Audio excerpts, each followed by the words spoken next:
Greetings, everybody. Welcome to our next Inspire the Mind interview with King's College London.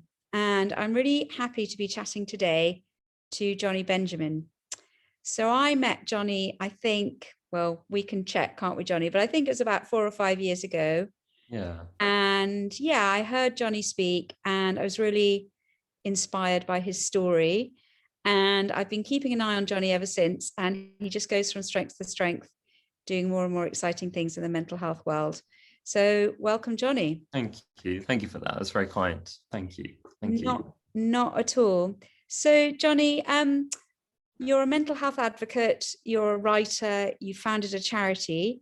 And before we come on to all of that, can we just rewind a little bit and just go back to your story? Where were you brought up? Where did you go to school? What did your parents do? Just a little bit of context about your background and life. Yeah, sure. So I was born and brought up in North London, Northwest London, Harrow, just on the outskirts of Northwest London. Mm-hmm. And I'd say I had a fairly sort of typical childhood. Mum, dad, older brother, and so I'm Jewish and grew up in a Jewish community, and went to a Jewish school, mm-hmm. Big school called JFS, which is massive school in North London. And what does it stand for, JFS? It stands for Jewish Free School. Bit of a funny name maybe, but yeah, it stands for Jewish Free School. And actually my first school was that was my secondary school. My first school was called QHS, which is Quainton Hall School. That was just a boys' school. Okay. So I started off just boys' school, and then I went to a mixed school, which in the Jewish community.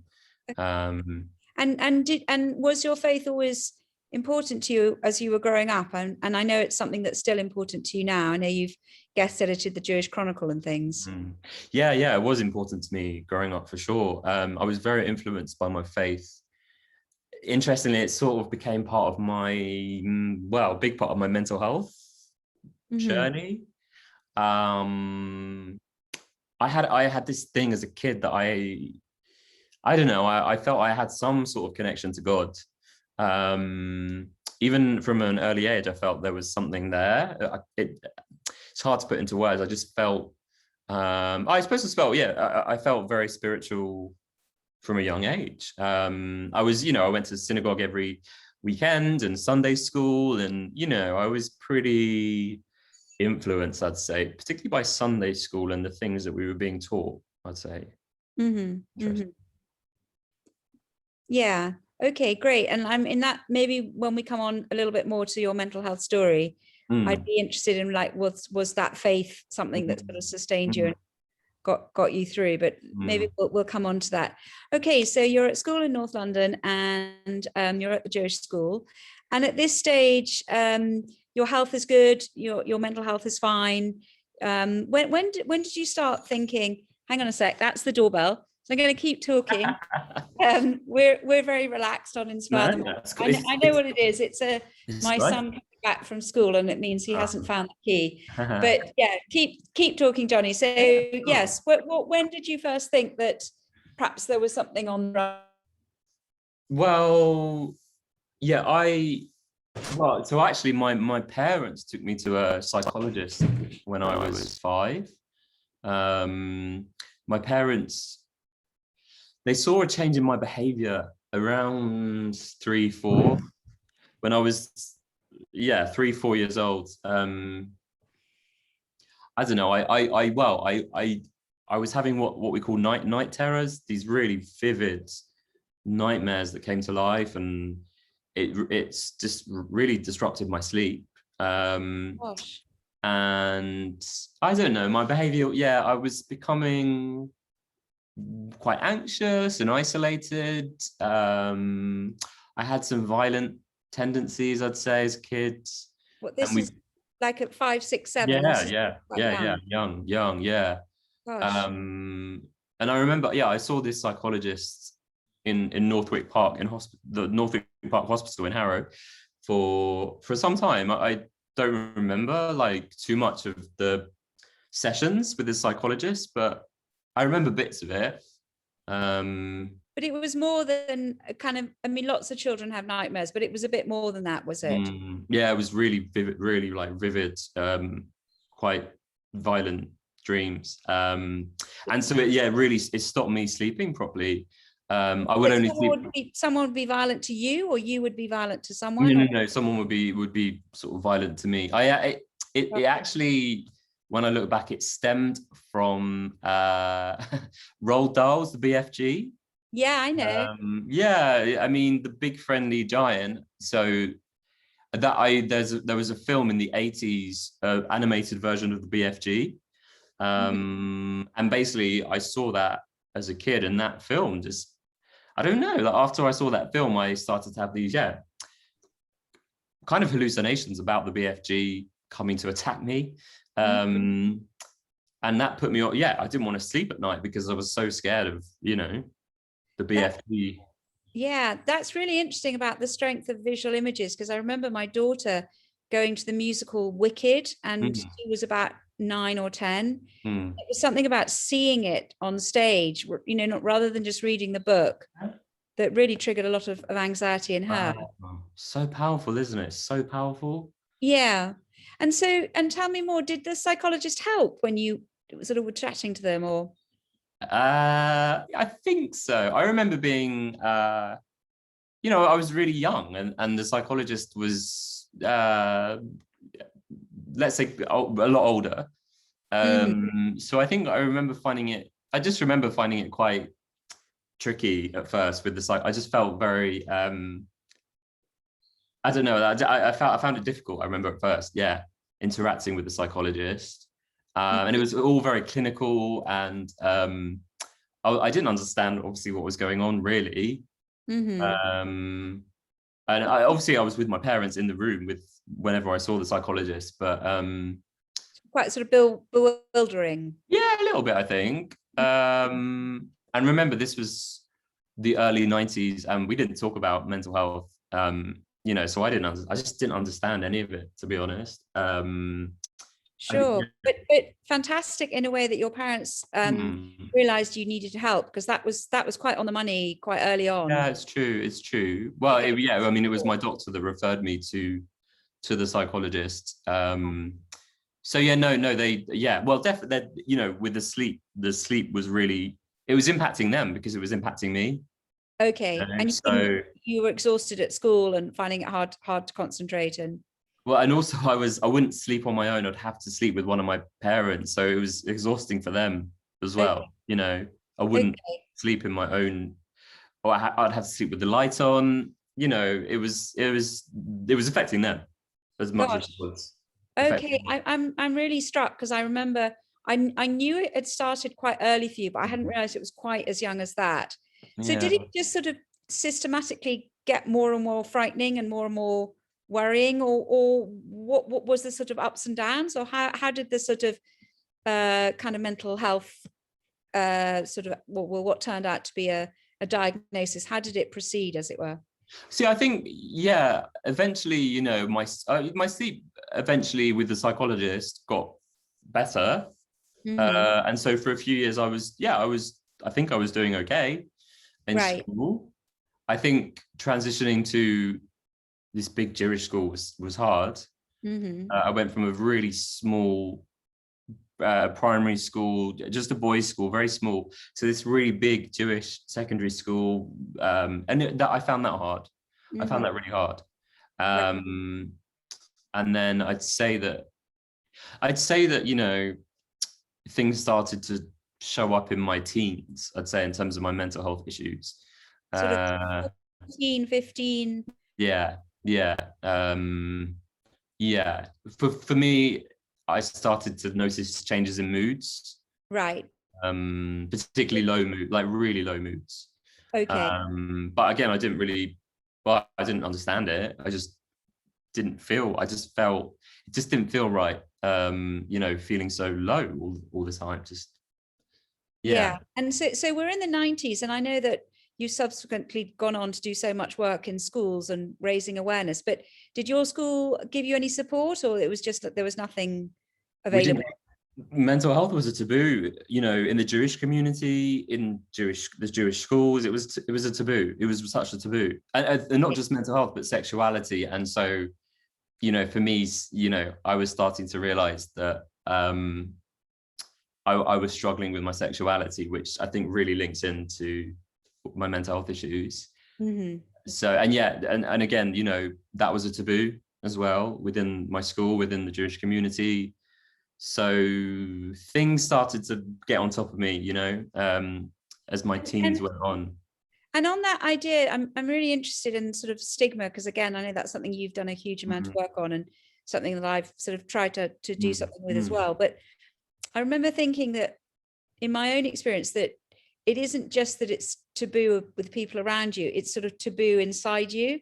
Yeah. So the stigma is kind of in you just as much as anybody around you. Sort of your own denial is just as strong as all the people around you. I don't know if that was true for you. Yeah, for sure. And again, with me, yeah, there was the double whammy of, you know, taboo around, you know, the mental health struggles, but taboo around my sexuality as well, or stigma around, you know, both those things. Yeah. So I was really, and as time went on, it just got more difficult, harder and harder, you know. Interestingly, it's really interesting sort of historic perspective. Obviously, you know, stigma around mental health, but do you think the stigma around coming out as gay and your sexuality, do you think that's changed? Do you think it was much worse in the 90s? Oh yeah, 100%. Yeah, I mean, you know, it's still not perfect, and too many people still struggle to come out. You know, things like homophobic bullying it's real problem in some schools. Right. It happened when I was at school. It happened. I saw it. So, you know, it kind of put me off coming out, seeing that. Were you a victim of that bullying, or you? No, I'm really lucky I wasn't, but okay, someone in my class was. Yeah, I know. It's really interesting. Maybe something we can talk about more, but how do you can kind of inculcate a sort of a kindness and compassion in teenagers, because that sense of bullying, it seems to be so present in teenagers. I don't know what you think is happening there, or why people are. Well, I mean, I definitely think social media has had a massive impact on bullying in terms of online. There's just so much online bullying. WhatsApp now is so there's more ways you can bully, as it were, and more places that you can hide behind, more screens to hide behind. Or mediums like Snapchat or WhatsApp or Instagram, or so much you can hide behind now. Whereas, you know, when I was at school, we didn't have phones, and bullying would take place in school, whereas now obviously it happens 24/7, out of school as well as in school, sometimes more out of school when there are, you know, young people are on their phones at night or the weekends. That's so interesting. It's a big problem. I know there's all sorts of things like exclusion and people being left out of groups, and I mean, it can be so unpleasant. Oh yeah, it really can. Yeah, and that whole thing of teenage development, of, you know, teenagers sort of wanting their own tribe, and yet people being excluded. But just returning to you a bit, Jonny. So it's beginning to be pretty wobbly. You've got these twin challenges of your mental health issues and also some of the sexuality issues. But just coming back to and obviously a connection there, as you said, but coming back to the mental health side of things, what sort of symptoms were you having? How was it showing up that things weren't okay for you? So it definitely these sort of these low moods that, you know, just got, as time went on, I just got lower and lower and lower, and I would be tearful, and, you know, there would just be no reason. I would just be tearful. But then, as well as that, I'd say around the age of sort of 16, I started to hear what I thought was the voice of the devil telling me to do things.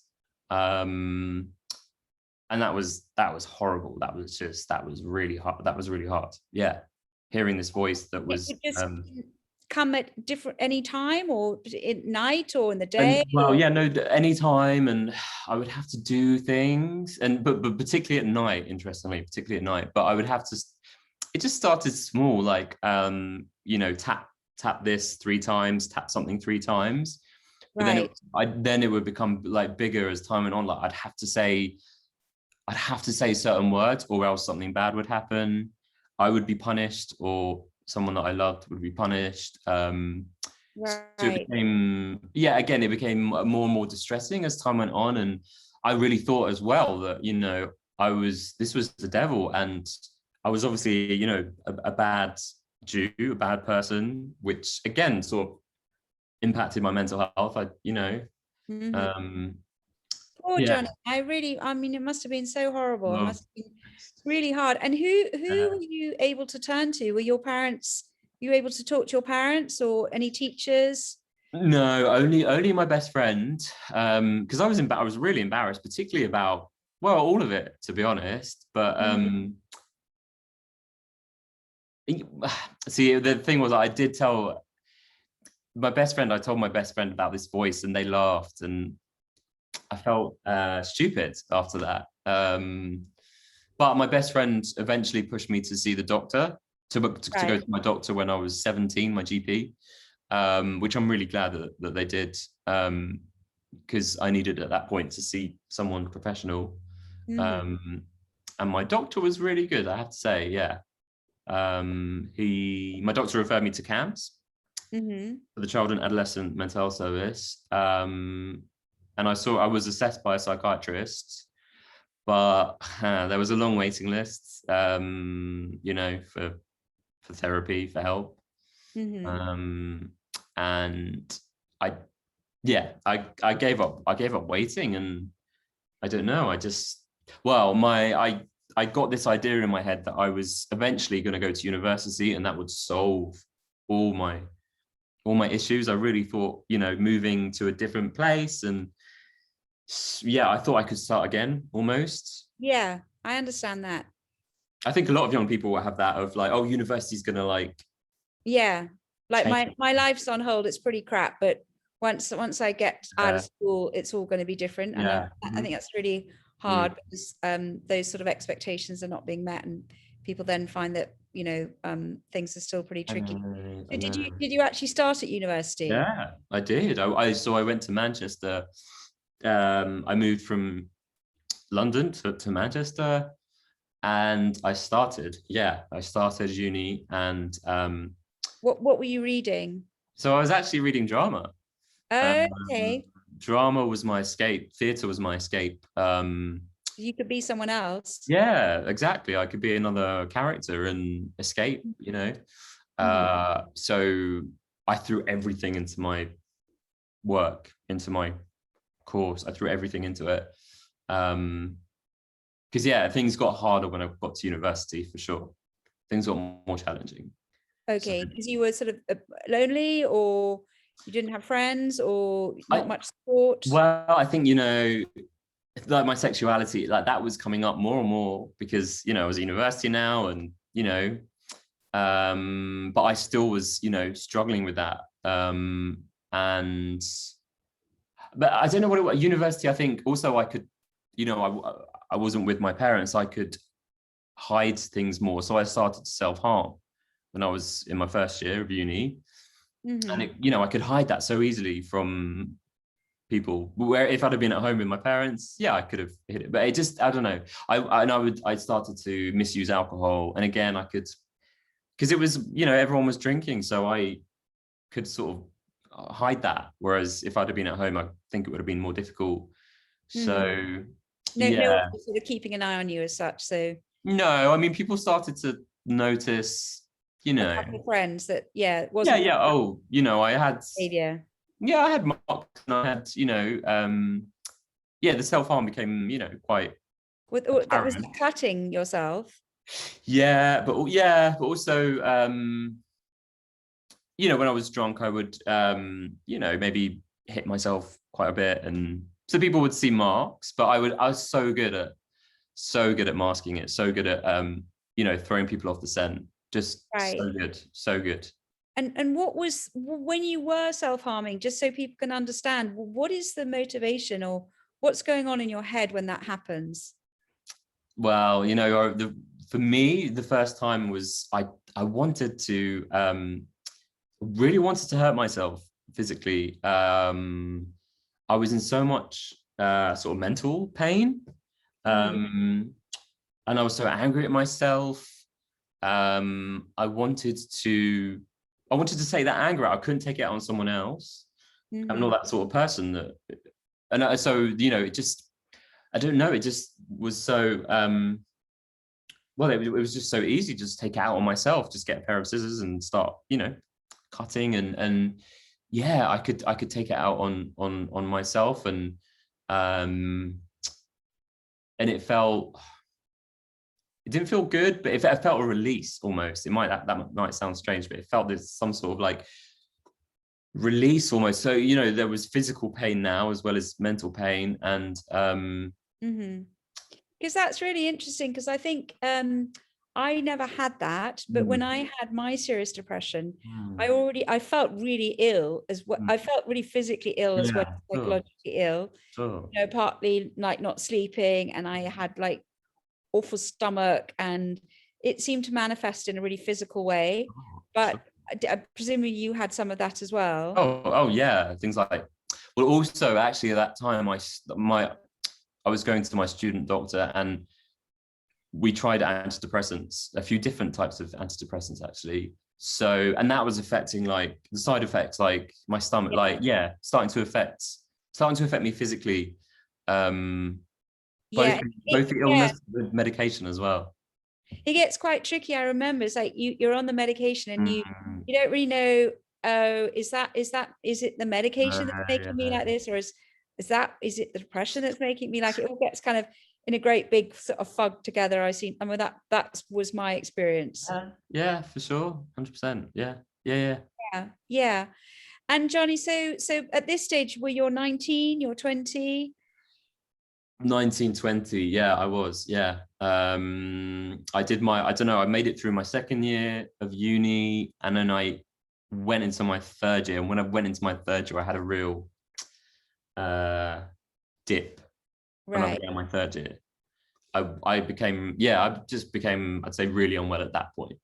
And you weren't able to sort of look after yourself or dress properly or feed yourself and all those things? No, well, I mean, for me, I became psychotic. So I ended up on the street. So, you know, it became obvious to everyone around that I was really not well. Yes. And what does that really mean, being psychotic? Well, for me, I felt like I was being possessed. Like, I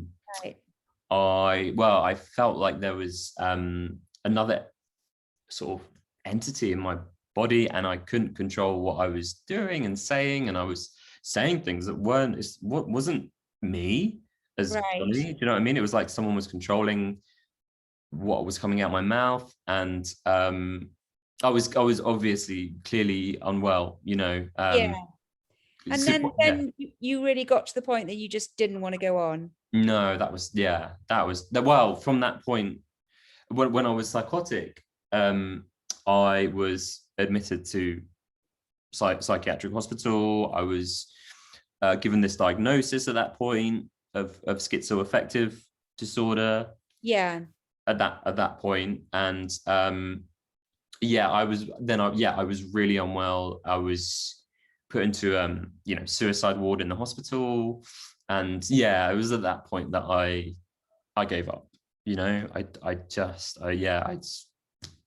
couldn't. You've had enough. Yeah, could not see a way out. Could not see a way out. How long were you in hospital for with that first sort of crisis? I was in for a month before I ran away at that point after a month. Right. I just couldn't carry on this suicide ward. It was just, I mean, I was briefly I didn't have that. I wasn't in hospital for nearly so long, but I do remember the business of being checked and someone shining a light in your eyes, and like it's everything being taken out of your room. And I mean, it's a pretty unpleasant experience. Really not nice. Yeah, it's really not. And you know, I felt now I was this sort of burden on people around me, my family, my friends. I thought, is this it? Am I going to just now be a burden on everyone around me for, is that it? And so you escaped, as it were, from the hospital, and you were on the streets. And tell us what happened next. Yeah, well, so I ran away. Well, at that point, I went to a bridge. I ran away just before my 21st birthday, and ended up on a bridge this was in London, actually, because the hospital, I'd moved to a hospital in North London. Mm-hmm. And so I found myself on a bridge, on the edge of this bridge, and thankfully for me, this is when a stranger came and stopped and talked to me, and had this really profound experience with this stranger. Very, very, very lucky that this young guy had stopped, and kind of. What did he say that made such a difference? I think it was what he said, but also how he listened. He really listened, really listened, like I hadn't been listened to before. There was no, when I was in the hospital where I was, if I said I was feeling suicidal, they would, they'd give me medication. They'd say, right, well, take this. But with him, it was just so he was just so calm and just chilled, and just, whatever I said, or it just didn't seem to affect him. He was able to stand his ground and just show real humanity, real empathy. And then obviously, yes, of course, what he said. So for me, he was just so reassuring, reassuring and positive, so positive about, you would recover, you would get better. And that, my psychiatrist in the hospital was not exactly the most positive about my future. Right. He was very, Jonny, you're really unwell, and, we're not sure what's going to happen to you. And but this guy was just the complete opposite of, nah, mate. And he's just so human, just mate, you'll be all right. I think you'll be all right. Just really positive, really positive. It's amazing. It's so moving hearing that. And then, so he literally talked you down, and then did you go back to his house, or what happened? No. There's someone had called the police, and the police were waiting for me. And as soon as I came off the edge, right, the police kind of ran into the scene, and I was. You were taken back to hospital. Yeah, I was sectioned. I was given a section 2, and back in the hospital. Yeah. And what did that feel like to be back in the hospital? I mean, you'd had this sort of moment of hope, but then you were back where you didn't really want to be. Yeah, it was hard, but I did feel a little bit like something had shifted from that conversation on the bridge, hope. I felt a little bit of hope, from this guy. He was just so positive. So I felt this little bit of hope that, and that just really pushed me through. Yeah. I think that's so wonderful. It's so, I think, compelling to realize that just a conversation like that can make such a difference. It really can. Connecting with that common humanity. And I know you've done a lovely book, The Book of Hope, which I'm proud to have contributed to. Yeah, thank you. A lot of people saying that moment of hope and when it came, and I remember it myself. I remember sort of screaming, I want to die. And then my mum had this phrase from the Bible. So, I have quite a strong faith as well. I'm Catholic, and she said this line from Corinthians, my strength is made perfect in weakness, my grace is sufficient for thee. And it's just that moment of thinking, well, maybe something good can come out of this. I might come out stronger. Absolutely. There's some point to it, because I think that sense of pointlessness. But Jonny, in your life, I mean, and a huge amount of good, in a way, has come out, because you've gone on to be a campaigner, mental health advocate. You've told your story. There was I'm watching the time, because, oh my God, so much to talk about. but yes, you've used your story. You met up again with that stranger in a very moving kind of reunion. Tell me a little bit now about what you feel sort of, you know, what can you bring, you know, your own personal experience? Why does that make such a difference to your work in schools? I mean, what is it that makes it so special? Well, I think, you know, I mean, school for me was, it was just so tough. Just that side, having to mask everything. I mean, you know what? It's just exhausting, isn't it? It's just exhausting having to mask everything. And on the outside, everything was going so well in my GCSEs and my A levels, and it's just. So I know what it's like to, you know, as a young person to have to mask that, to have to battle through, to have to battle to get support, like from CAMS. So, and it's exhausting. It is exhausting.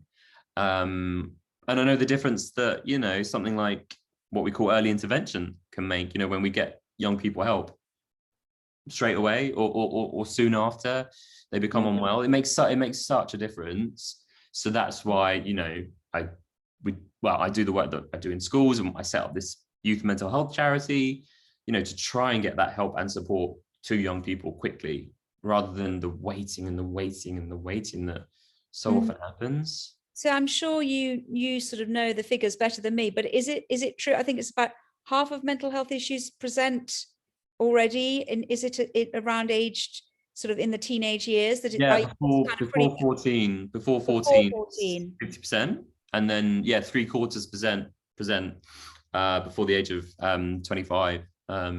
So it's a lot happens when. So your charity is Now and Beyond. Does that work in primary schools as well as secondary schools? Because so if it's what do we just say, 50% before 14? Presumably we want to be thinking about primary schools ahead of secondary schools. Oh my gosh, absolutely. And yes, and that's why we developed. So the charity is called Beyond, and we have a festival called Now and Beyond, which is and so Now and Beyond, we do it every year in Children's Mental Health Week in February. And last year was great. This year actually was great. We had 1,200 schools and colleges take part, and a lot of them were primary schools, which was fantastic. You know, things like yoga for like young ones, or a bit of mindfulness for young children. And just, you know, teachers were telling us the difference that, you know, just a lesson of mindfulness has made to their concentration and their focus and their behavior. Like, it was so interesting. We're trying to do as much as we can in primary schools. Great, and that's amazing. And what are the practicalities? Because so is it that obviously there's a PSHE curriculum, personal, social, health, education, I think I've got that right. So how does it work, the charity? I mean, I know, having done sort of quite a lot of talks in schools myself, there are slots when outside speakers can come in. Are you actually, it's a one-off festival, so is it that the schools, you know, give the morning to mental health activities? How do the practicalities work? So the festival is a day, and we want schools obviously to take part in the day, and, you know, maybe take pupils off lessons if possible. But then with our charity, we also provide long-term support for schools. We give funding to schools and colleges that maybe can't afford to bring in, you know, a counsellor or an art therapist, or something like Place to Be. I mean, Place to Be they do amazing work, particularly in primary schools. But some schools can't afford those services to come in. So we provide the funding that, you know, schools can bring in, you know, that support. So it's more like a charity distributing funds, as opposed to a group of people going in saying, we're going to provide this or provide that. We provide other. Absolutely. There's so many, like I said, Place to Be is fantastic. Other ones as well, Charlie Waller Memorial Trust, some fantastic charities that do amazing work. But just the fund, as you know, funding for mental health is tough. So I must put in a plug here for one that I've become involved with called Concussion Matters.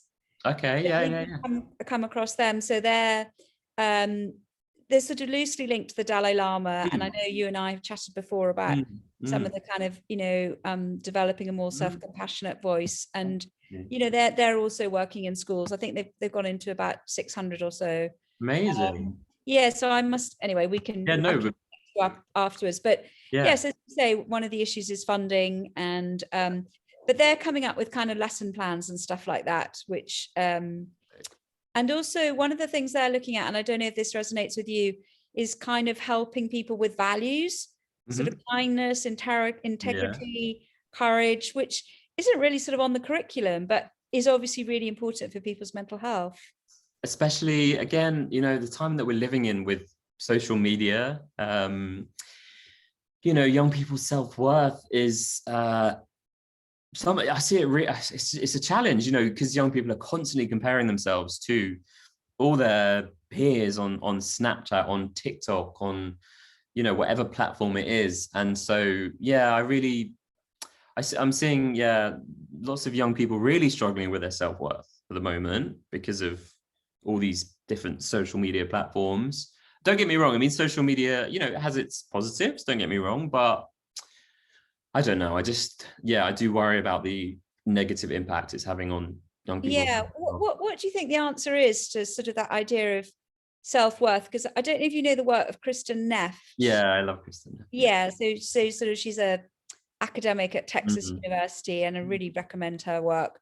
Absolutely. But she is she's rather hostile to the idea of like the old model of well-being, of the self-esteem model. Yeah. And that was the sort of very commonplace among psychologists that psychologists actually till quite recently. But what she argues is that it's flawed because self-esteem requires you to feel good about all your achievements. Yeah. Essentially, it's competitive because it's saying, you know, my achievements versus your achievements. So she's had this model of the self-compassion. And I wondered what you thought, you know, how can you get people to feel better about themselves? Yeah. So actually I read Kristin Neff's book on self-compassion, gosh, a few years ago. And that was interesting. It led me to, I started having CFT, compassion focused therapy. Yeah. A few years ago. And that was, I think it's brilliant. I mean, for me, it's been, I don't know about you, but I just found it's so different to like CBT. CBT, don't get me wrong, CBT of course has its place as well, but I found CFT a bit more holistic. And how do you think it contributes to people's low self-worth, and how can like a more compassionate approach, how does that actually help people? Well, I think, you know, particularly in those like really difficult moments, I know for myself, I could be so self-critical, really beat myself up, because you know, with my mental health, I've had ups and downs, and you know, some really difficult periods. And yeah, when I went into a difficult period, I would self-sabotage, I would self-harm. But with the CFT, with the compassion focused therapy, I've learned ways to be kinder to myself, and you know, more self-compassionate. Just it's catching things like the way you talk to yourself. I think that's so key. I mean, you know, when you're in a queue at the supermarket, when you're driving, when you're looking at yourself in the mirror, actually in particular, you know, I'm really now very aware of what I'm saying to myself.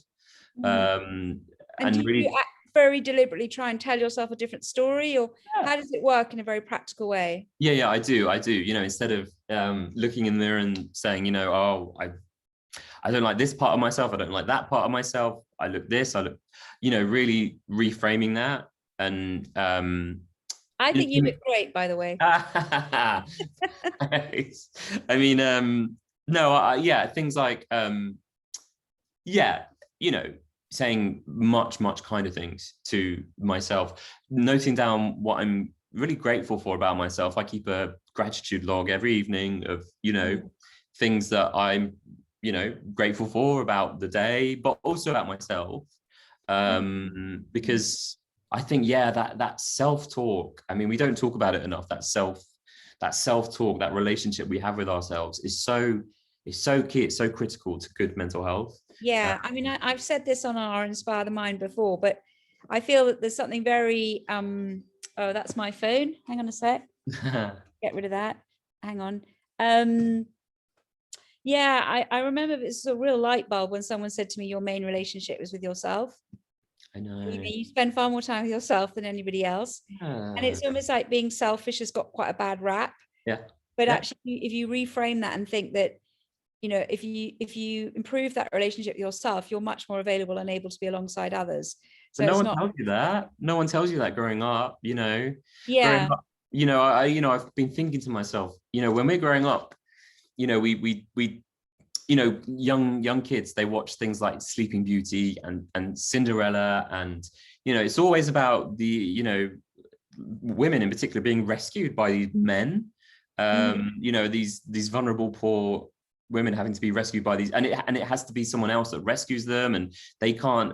And it really bothers Very me. disempowering, actually. I Yeah. couldn't agree more. I quite agree. I think I've really changed my own view of relationships, and I've noticed as well, as you say, so much of the literature, it's like you're not complete, you're not okay as you are. You need somebody else to sweep you off your feet, and only then are you going to be okay. Yeah. Whereas increasingly, I think the way to much happier relationships is you're okay anyway, they're okay anyway, and then you can come together and have fun. But it's not like you're not fixing or sorting somebody else. I know. Actually, if you think about it, you're kind of making them into a victim, like there's something wrong with them. Yeah, oh, for sure. Oh, there's so much. I mean, yeah, there's so much yeah, so much out there that needs to be rewritten, I think, you know. Yeah. So And much. I know, Jonny, we've talked in the past of actually changing the curriculum. Yeah. Actually, I mean, do you think the current PSHE goes far enough? What would you like to see? No, it doesn't. It doesn't at all. And you know, I'm talking to schools that I don't know, the PSHE, yes, it talks about mental health, but it's very kind of like, this is anxiety, this is depression, this is OCD, this is schizophrenia. And I don't know, it's I do worry about, yeah. That it's I mean, medicalized, it's kind of yeah, putting conditions on people too soon, or yeah. And you know, young people are saying to themselves, do I have anxiety? Do I have depression? Do I have OCD? Like, you know what I mean? It's and it's so much of it, I feel, is just a tick box. You know, okay, mental health, PSHE, we're going to do it for 3 weeks. Then we've done mental health like for the year. right.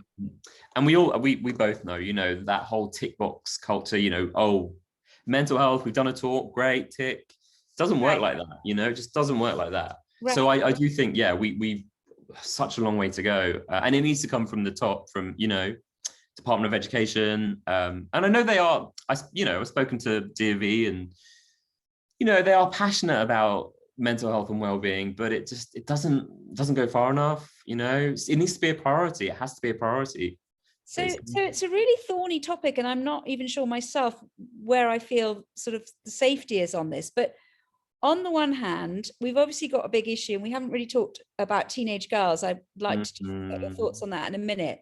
So on the one hand, we've got this problem, and you know, you read the headlines, you know, tsunami of mental health problems of young people. Yeah. So there's that going on. And then, as you say, on the other side, let's not over medicalize, let's not diagnose people with conditions. So sort of where is the truth? I mean, have we got a problem or haven't we got a problem? I know it's a tricky one. I mean, yeah. I mean, so the most recent stat came out last week from NHS Digital, and it's said that there's been an increase of referrals to children's mental health services in a year, hasn't it? Almost. Yeah, absolutely. So I do think we have a problem. Was it about, I think it was about 2,000 now. Is that right? A year from 1,000? Or was that roughly right? I can't remember the exact figures, but I mean, there's been a massive increase in, you know, referrals, and, you know, we see it all the time with schools applying to us for funding. You know, they've had a massive increase in self-harm, or eating disorders, or anxiety, trauma. So I think there is a problem as well. We're not very good on stats generally with young people, because a lot of the data is more for adults. Yeah. And I know that, for example, the Oxford Psychiatry Department is trying to get better research and better data. So we have a better sense of what's going on, because I think that is a bit of one of the problems, is it's a little bit, it's quite kind of random. And lots of sort of really scary headlines. Like there was one last week saying 63% of teenage girls suffering from eating disorders. I know. And I mean, is that true? Is that not true? Well, what do you think of the sort of particular problems for teenage girls? Well, I mean, even today, you know, I saw a headline about Facebook and Instagram and the Yeah. negative impact that is having on teenage girls, and the fact that Facebook, Instagram are not addressing it. They're trying to like almost, you know, hide it or just not deal with it. We need to start, and I see that all the time with social media. Like I work with schools, and schools will say social media isn't our problem, it's the family's problem, the parents need to deal with. And the parents say, no, it's the school's problem. Like the schools need to deal with social media and WhatsApp. And falling between all these stools. no one is really dealing with it properly. I'd say no one is dealing with it. We're just giving, you know, young people these phones, these apps, and we're just kind of saying, there you go. And, you know, someone said to me, you know, when a young person learns to drive at 17, you don't just give them the keys of a car and say bye. You know, we really work with the 17-year-olds. You know, we have all the lessons and we have the testing, and, you know, but we do with the phones and the apps, we're just giving it to a young person and just expecting them just to, you know, go on the World Wide Web. And would that be part of a sort of change on the curriculum to teach people much more? You'd like to see that happen? Oh, absolutely. We have to, because this technology and the apps, it's not going anywhere. And it's, you know, people are getting younger and younger that are using these, you know, the technology, the apps, whatever it is. So yeah, we need to address it, and we need to address it now. Before, I'm just worried about, sort of, again, things like bullying online is such a big problem at the moment. But no one seems to be addressing it. And in your own personal life, so I know, we had that kind of absolute awful crisis on the bridge, and we sort of slightly skipped ahead. But I mean, I know that you yourself, because I've, you know, follow you on Twitter, and I know that sometimes you yourself have talked about, I mean, and which is true for all of us as parents, that, you know, we have our own issues with, you know, phones and social media. And I just wondered, well, I suppose a couple of topics there, but how do you look after your mental health when it comes to phones? It's a really good one. I mean, I think for me, being really disciplined and setting boundaries, you know, not taking my phone to bed with me. I used to just, you know, I'd sit in bed and go on my phone first thing in the morning, last thing at night, but being really boundaried, like not taking my phone, you know, charging my phone elsewhere. That's the problem. A lot of people use their phones as alarms. They take their phone into the bedroom, and then they want to check on Instagram, and before you know it, half an hour later you are still on Instagram swiping through. And it's so for me, really setting boundaries, turning off things like you know, WhatsApp notifications, pings and the red, you know, the red dot that tells you how many messages are unread. That's not good for our brain. You know, that red signal, that danger signal to our brain is not good. So turning off the notifications and turning off the number of emails or WhatsApp messages waiting for me, it just adds stress, you know. So we talked a little bit about, as you say, managing your social media, a little bit about the self-compassion, developing a sort of kindlier, more sort of inner voice.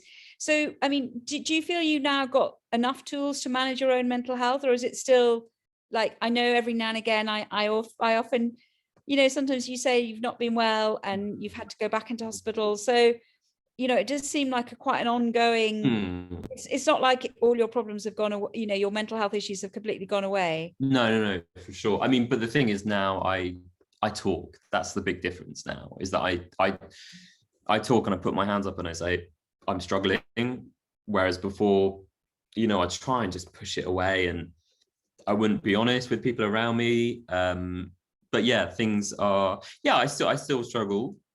But I do feel I've got, you know, tools like mindfulness for me is a, or the CFT, the compassion focused therapy, you know, I feel I've got lots of tools. Medication is important as well. I take various medications, and because I know in the past we've talked about how you've had trouble finding the right combinations, but now you feel you've got a good mixture. I think so. I mean, I feel very lucky. I've got a really good psychiatrist. And, you know, we talk very frankly about the medication side effects and, you know, dosage. And I do feel at the moment, I feel I've got a kind of a good relationship with my meds at the moment, hopefully. And the therapy, do you still have therapy, or you? Yeah. Okay. Yeah, I still have therapy, and again, I find it really, really helpful. Yeah. Again, I'm very lucky. I've got a therapist that I can talk to about anything, everything. He's very empathetic and understanding and insightful. Very lucky. Think, if looking back, if you'd been able to be more open when you were younger, do you think maybe none of this would have happened, or it might not have been so bad? Yeah, I do think if I'd have. This is why I, go into schools and do the work that I do, because I don't want other young people to have to go through that, all those years of struggling in silence. And, it breaks my heart when I see a young person that is, really struggling. I just think. What would you say to persuade them to be more open? What's the one thing that you think might get them to open up? Well, people often say to me, where do you start? How do you start talking? Where do you start? And, I always say, for me, journaling, and I know that's something that you've talked about as well. Journaling is just writing everything down. I mean, that helped me to then eventually vocalize what was going on for me, because it was just too hard at the beginning to vocalize what was going on. But writing everything down got me used to, exploring my feelings, my thoughts. So yeah, just having an outlet. I mean, for some people it's art, as for some people it's music, whatever it is, making sure you have an outlet. I think that's so key. Instead of people an outlet for difficult feelings. Absolutely. I mean, some people don't like to write. Some people find journaling quite difficult. So, art is another, or, for some people it's actually sport. Running might be an outlet. And now there's lots of like running clubs where, they combine the running and sort of well-being, which is great. I do think we're really lucky. Freud used to walk around the Ringstrasse, he used to combine to talk, that there's a different kind of energy when you're exercising as well as talking. Absolutely. It's powerful. And I like the journaling thing. I like the Julia Cameron stuff. I'm sure you know about her, like The Artist's Way, and the idea that inner critic is most vocal first thing in the morning. So you have like a journal by your bed, and then when you first wake up, in that sort of first moment before your coffee or anything, you just sort of write down, and that just helps, as you say, like process everything. And I suppose I was thinking, sort of coming to an end, sadly, of our chat, but I was thinking another huge thing that maybe has helped you so much is just a sense of purpose. And you're just doing such great work, and you've got a reason to get up every morning. You're making a difference, and I get to work with amazing people. And with the charity, actually, we've now got a youth board, and these are all young people like in their teens, in their 20s, who have lived experience, that are speaking out, and they are involved in different projects. And that gives me, whenever I feel like I haven't got any inspiration, I just talk to one of our youth board members. And it's amazing to work with young people. Well, yeah, I think it's amazing to work with young people in general, but young people that are so honest and open and so insightful. It does feel like there is a shift among the next generation, which is maybe the problems are worse, but also there is more openness generally. I mean, I know there's a way to go, but that's definitely shifted. I agree. I think, we're moving in the right direction. Yeah. I think we should be, positive. Yeah. Oh, well, on that lovely note, here comes the dog. I knew he'd bark. Jonny, thank you. Oh, it's a pleasure. So as you know, this interview, it's Inspire the Mind. And I just wondered, just a last thought really, is there anything particular where you really derive great inspiration, maybe you could share with us? Someone that inspires me, or something that inspires me, something that inspires you, or a writer, or a bit of poetry. I love poetry. Just something that just inspires you, that sort of maybe just gives you that lift, and maybe others could sort of, if they're finding life a bit difficult, they could also be inspired.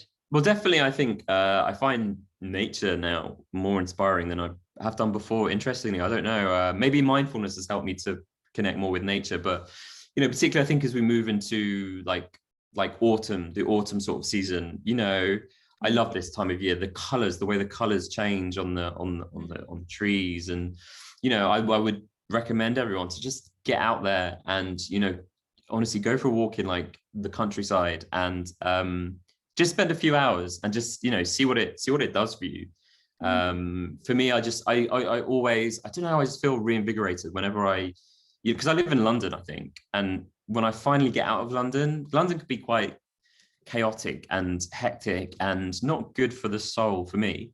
So getting outside of London, going into nature, especially at this, you know, when the seasons are changing, there's just so much wonder and, you know, so much inspiration, I think, out there.